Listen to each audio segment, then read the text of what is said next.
خوددار میرے شہر کا فاقوں سے مر گیا، خوددار میرے شہر کا فاقوں سے مر گیا، راشن تو بٹ رہا تھا وہ فوٹو سے ڈر گیا۔ خوددار میرے شہر کا فاقوں سے مر گیا، راشن تو بٹ رہا تھا وہ فوٹو سے ڈر گیا۔ موجودہ حالات میں راشن کی تقسیم کے نام پر غریب غرباء کی ہمدردی اور امداد کے نام پر غریب کی ذلت اور رسوائی کے شرمناک مناظر دیکھنے میں جو آ رہے ہیں، ان شرمناک بدبودار مناظر کو دیکھ کر آج مجھے ایک اللہ کے ولی کی بہت زیادہ یاد آ رہی ہے، اور وہ ہمارے استاد محترم اللہ تعالیٰ ان کے علم میں، عمل میں، عمر میں، صحت سلامتی میں، عافیت میں دن دگنی رات چگنی ترقی عطا فرمائے۔ ہمارے وہ استاد بھی ہیں، ہمارے مربی بھی ہیں، انتہائی مشفق، انتہائی متحمل، بردبار، منکسر المزاج، اخلاص اور للہیت کے بھرے ہوئے، اور یہ ہمارے وہ استاد ہیں جب میں نے سن شعور میں آنکھ کھولی تو سب سے پہلے باقاعدہ جن استاد کی زیارت سے اللہ تعالیٰ نے مشرف فرمایا وہ ہمارے یہی استاد تھے۔ کچھ مصلحت اور کچھ حکمت کا تقاضا ہے، میں ان کا نام نامی اسم گرامی ذکر نہیں کرنا چاہتا۔ آج کے اس بدبودار ماحول میں ان کی یاد بار بار آ رہی ہے۔ یہ ہمارے استاد محترم نے خود اپنا واقعہ سنایا، میں نے اپنے کانوں سے سنا، اور اس مجلس میں خود شریک تھا۔ حضرت استاد فرماتے ہیں طویل عرصہ قبل، شاید 1970 سے پہلے کا معاملہ ہو، فرماتے ہیں کہ میں حصول علم سے، مدرسے سے فارغ ہوا اور لاہور شہر میں ایک علاقہ ہے کھاڑک، ملتان روڈ پہ، اس کھاڑک میں ایک غفوری مسجد ہے۔ تو فرماتے ہیں سب سے پہلے اس غفوری مسجد میں بطور امام اور خطیب کے میں نے ذمہ داری نبھانا شروع کی۔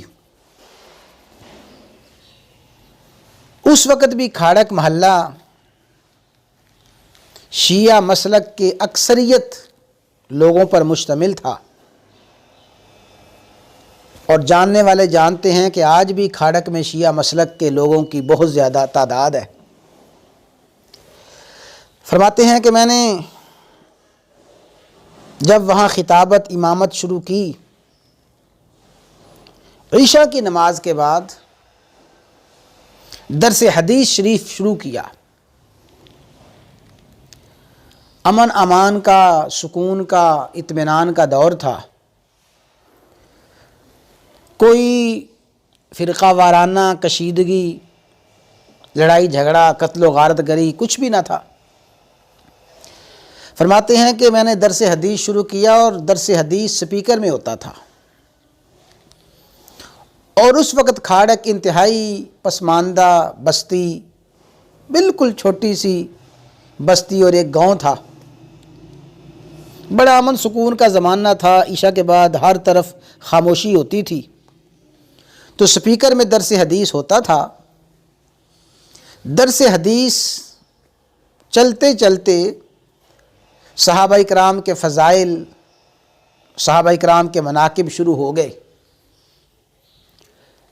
کئی دن تک اصحاب رسول علیہم الرضوان کے فضائل و مناقب پہ گفتگو چلتی رہی۔ ہمارے استاد فرماتے ہیں کہ ایک دن عشاء کے بعد حسب معمول درس ہوا، اور درس سے فارغ ہونے کے بعد میں مسجد میں اکیلا ہی بیٹھا مطالعہ کر رہا تھا۔ اچانک ایک نوجوان مسجد میں آیا، جس نے لنگی اور لاچا باندھا ہوا ہے، اوپر سلوکا پہنا ہوا ہے، غالباً گرمیوں کا موسم ہوگا۔ تو وہ نوجوان مسجد میں آیا۔ وہ نوجوان انتہائی کرخت اور تلخ لہجے میں مجھے کہتا ہے، مولوی صاحب کی تسی روز ہی کدی عائشہ دا نام، کدی عمر دا نام، کدی ابو بکر دا نام لئی جاندے ہو، تانوں ہور گل ہی کوئی نہیں آندی؟ تو ہمارے استاد فرماتے ہیں کہ میں نے بڑے تحمل سے اسے کہا، بھئی بات یہ ہے، میں کوئی بات بھی اپنی طرف سے نہیں کرتا۔ یہ حدیث شریف کی کتاب پڑھی ہے، مشکوٰۃ شریف، میں تو حدیث مبارکہ بیان کرتا ہوں، احادیث کا ترجمہ کرتا ہوں، اپنی طرف سے کوئی بات نہیں کرتا۔ وہ کہنے لگا، نہیں تسی کوئی اور بیان کریا کرو، یہ بیان نہ کرو، کوئی اور بھی گل سنا دیا کرو۔ تو پھر میں نے اسے کہا کہ بھئی احادیث کو تو ہر مسلمان ہی مانتا ہے، ہر مسلمان کا احادیث پر ایمان ہے، میں تو احادیث کا ترجمہ سناتا ہوں، احادیث بیان کرتا ہوں، اپنی طرف سے کوئی بات نہیں کرتا۔ کہنے لگا، اچھا کل میں اپنا ایک عالم لے کے آواں گا، میں عالم لے کے آواں گا، تو اڈا تے اودا مناظرہ ہوئے گا، میرا عالم آ کے تو مناظرہ کرے گا۔ فرماتے ہیں کہ اس وقت میرا بھی جوانی کا عالم تھا، نیا نیا میں مدرسے سے فارغ ہو کے آیا تھا، تو میں نے اسے کہا ٹھیک ہے بھی لے آنا۔ وہ کہہ کے چلا گیا۔ رات گزری، میں نے کسی نمازی سے کوئی بات نہ کی۔ ایک دن، دو دن گزرا، تو ایک دن میں دوپہر کو اپنے کمرے میں، حجرے میں بیٹھا مطالعہ کر رہا تھا۔ اچانک کسی نے مسجد کے دروازے پہ دستک دی۔ جب میں نے دروازہ کھولا تو وہ نوجوان اور ساتھ ایک شیعہ مسلک کے عالم دروازے پہ کھڑے ہیں۔ جو ہی میں نے دروازہ کھولا وہ اندر آ گئے، سلام دعا ہوئی، حال احوال پوچھا، وہ بیٹھ گئے۔ اس موقع پہ ہمارے استادوں نے بڑی انصاف کی بات اور بڑی ہی انصاف کی بات، سچی بات فرمائی۔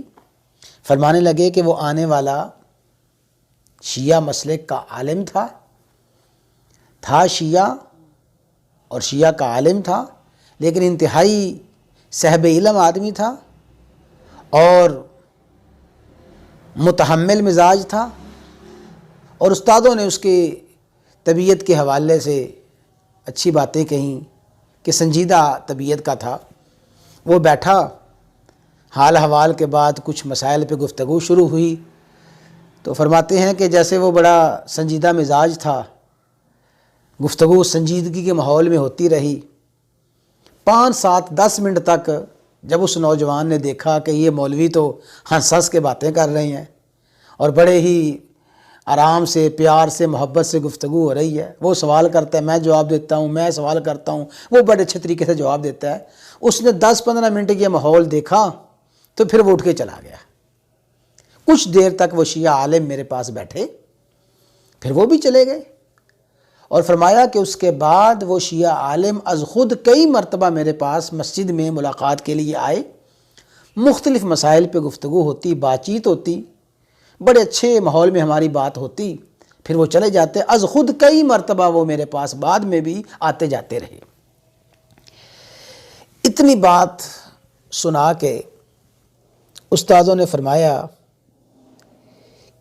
کہ اس واقعہ کے تقریباً کوئی 35 40 سال کے بعد ایک واقعہ پیش آیا، اور وہی واقعہ آج کے ماحول میں ہر انسان کے لیے، ہر مسلمان کے لیے بہت بڑا سبق ہے۔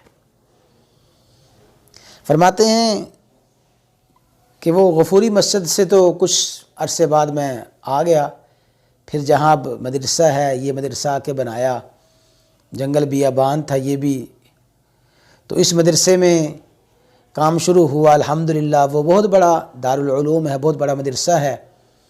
فرماتے ہیں کہ ایک دن میں اپنے دفتر میں بیٹھا ہوا تھا، اچانک میرے کمرے کا دروازہ کھول کے ایک بوڑھا آدمی کمرے میں داخل ہوا، چھوٹی چھوٹی سفید داڑھی ہے، بڑھاپے کے آثار اس کے وجود سے، چہرے سے نظر آ رہے ہیں۔ جو ہی وہ کمرے میں آیا، میری اس پہ نظر پڑی تو وہ 35 36 40 سال پہلے والا پورے کا پورا منظر میری آنکھوں کے سامنے آ گیا۔ وہ نوجوان جس نے آ کے مجھے کہا تھا کہ مولوی صاحب کی تسی روز عائشہ دا نام، ابو بکر دا نام لئی جاندے ہو، کوئی اور گل ہی نہیں کرتے، وہ 38 سال 40 سال پہلا والا نوجوان آج بڑھاپے کا منظر لیے ہوئے، بڑھاپے کے سارے آثار علامات لیے ہوئے میرے کمرے میں داخل ہو گیا۔ جب میں نے اسے دیکھا، اس نے آ کے سلام لیا، جیسے ہے استادوں کا معمول ہے، ہر آنے والے کو چائے پلاتے ہیں، فوراً چائے آ گئی، اس نے چائے پی، تو بس اپنی مختصر سی مقصد کی بات اس نے کہی کہ حضرت یہ میرا بچہ ہے، بالکل نوجوان کی طرف اشارہ کیا، میرا بیٹا ہے، اس نے میٹرک کیا ہوا ہے، تو شیخ زید ہسپتال میں یہ بھرتی ہونا چاہتا ہے۔ تو شیخ زید ہسپتال میں جس ویکنسی پہ جانا چاہتا ہے، تو اس وقت وہاں جو ڈائریکٹر ہیں، افسر ہیں، وہ مولانا فضل الرحمان صاحب کے بڑے دوست ہیں، معتقد ہیں، تو مجھے پتہ ہے کہ آپ کا بھی مولانا سے بڑا تعلق ہے، تو مہربانی میرے اس بچے کی سفارش کروا دیں، مولانا کو سفارش کر دیں یہ وہاں بھرتی ہو جائے۔ فرماتے ہیں میں نے اسے کہا بھائی کوئی کاغذات وغیرہ مجھے دے دو، اس نے فوری کاغذات دیے۔ میں نے ایک طالب علم کو بلایا، میں نے کہا بھی پرسوں اتفاقی مولانا تشریف لا رہے ہیں، حضرت مولانا فضل الرحمان صاحب تشریف لا رہے ہیں یہاں ہمارے ہاں، تو آپ نے یہ مجھے یاد کروانا ہے۔ کہتے وہ اسے کاغذات دیے اور چلا گیا۔ جو ہی وہ گیا تو ہمارے مدرسے کے 2 طالب علم جو کھاڑک کے رہائشی ہیں، وہ فوری آئے اور بڑے پریشان، خوف زدہ سے، کیونکہ اس وقت یہ قتل و غارت گری بہت زیادہ ہو رہی تھی، تو بڑے پریشان سے کہنے لگے کہ استاد جی یہ جو آدمی آیا تھا پتہ ہے آپ کو یہ کون ہے؟ تو میں نے کہا کہ بیٹا کون ہے؟ کہتا ہے یہ جو ہمارے علاقے میں بڑا متعصب ترین شیعہ ہے، یہ سپاہ محمد جو شیعوں کی بڑی تنظیم ہے، تو یہ اس کا بڑا سرگرم ورکر ہے، اس کا سرپرست ہے، انہوں نے بڑی باتیں کی۔ تو میں نے کہا بیٹا تم جاؤ، پریشان نہ ہو، کوئی ایسا مسئلہ نہیں ہے۔ مولانا فضل الرحمان صاحب تشریف لائے، میں نے مولانا سے وہ کاغذات پہ دستخط کروائے، مولانا نے کوئی رکا لکھ دیا۔ اس کے بعد وہ نوجوان خود آیا اور کاغذات آ کے لے گیا اور پھر فوری بھرتی بھی ہو گیا۔ جب بھرتی ہوا تو بھرتی ہونے کے کچھ دن بعد پھر وہ والد خود آیا اور اس نے آ کے مجھے کہا کہ حضرت میں آپ کا بڑا شکریہ ادا کرتا ہوں کہ آپ کی سفارش سے میرا بیٹا بھرتی ہو گیا ہے، شیخ زید ہاسپٹل میں وہ بھرتی ہو گیا ہے، تو مہربانی آپ کی، بڑا شکریہ، میں آپ کا شکریہ ادا کرنے کے لیے آیا ہوں۔ تو میں نے اسے کہا کہ بھئی کوئی بات نہیں، آپ کا ایک کام ہو گیا ہے تو میرا تو اس میں کوئی نقصان نہیں ہوا، آپ کا فائدہ ہو گیا ہے تو شکریہ والی کوئی بات نہیں، کوئی نہیں ہے، آپ نے میرا شکریہ کیا ادا کرنا ہے۔ پھر اس نے چائے شائے پی اور اٹھ کے چلا گیا۔ تو استاد فرماتے ہیں کہ شاید وہ تو یہ سوچ رہا ہوگا کہ اس بابا جی کو اب کیا پتہ ہے، استاد بھی اب ماشاءاللہ 70 سے اوپر ہو گیا، 75 سال کے قریب استادوں کی عمر ہے۔ تو فرماتے ہیں کہ اس کے ذہن میں تو شاید یہ ہو کہ اس بابا جی کو کیا پتہ ہے، لیکن عزیزوں مجھے تو وہ سارے کا سارا منظر یاد تھا، جو کچھ ہوا وہ ایک ایک بات میرے ذہن میں تھی، لیکن الحمدللہ ثم الحمدللہ میں نے اس کو اشارتاً کنایتاً ذرہ برابر بھی احساس نہیں دلایا، اسے بتایا نہیں ہے کہ میں نے تجھے پہچان لیا ہے تو وہی ہے، اس کے ساتھ کوئی بات نہیں کی، اور اللہ تعالیٰ نے میرے ہاتھوں اس کا یہ کام کروا دیا۔ یہ اخلاص، للہیت، انسانی ہمدردی، انسانیت کی خیر خواہی کی اعلیٰ مثال ہے جو ہمارے اکابرین نے پیش کی، ہمارے اساتذہ نے پیش کی۔ تو علماء وارث ہیں اس خانوادہ اہل بیت کے چشم و چراغ کے، امام زین العابدین کے وفات کے بعد جب دیکھا گیا ان کی کمر پہ بے شمار نشانات تھے، جیسے بوریاں اٹھانے سے مزدوروں کی کمر پہ، محنت کشوں کی کمر پہ نشانات ہوتے ہیں۔ تو بتانے والوں نے بتایا کہ جب رات ہو جاتی تھی، چاروں طرف اندھیرا ہوتا تھا، امام زین العابدین اپنی کمر پہ، اپنی پشت پہ، یہ خانوادہ اہل بیت کا چشم و چراغ، یہ اہل بیت کا چشم و چراغ، یہ اپنی کمر پہ بوریاں اٹھاتا تھا، راشن کی بوریاں اٹھا اٹھا کے غربا مستحقین کے دروازوں پہ ڈال آتا تھا۔ کسی کو پتہ نہیں ہوتا تھا کہ ہمارے گھر میں راشن کس نے پہنچایا ہے، کوئی ضرورت مند جانتا نہ تھا، کسی غریب کو پتہ نہ ہوتا تھا ہمارے دروازے پہ راشن کون رکھ گیا ہے۔ تو امام زین العابدین کے اہل بیت کے سچے وارث، انسانیت کے ہمدرد خیر خواہ، یہی علماء ہیں، اور یہی آج کے اسلام کا نام لیوا ہیں، اور یہی دینی طالب علم ہیں۔ دعا ہے اللہ تعالیٰ تمام انسانیت کو، اور خصوصاً آج کے راشن تقسیم کرنے والوں کو، انسانیت کی ہمدردی خیر خواہی کے نعرے لگانے والوں کو اللہ تعالیٰ صالحین کے اس اسوہ حسنہ پہ عمل کرنے کی توفیق عطا فرمائی۔ والسلام علیکم ورحمۃ اللہ وبرکاتہ۔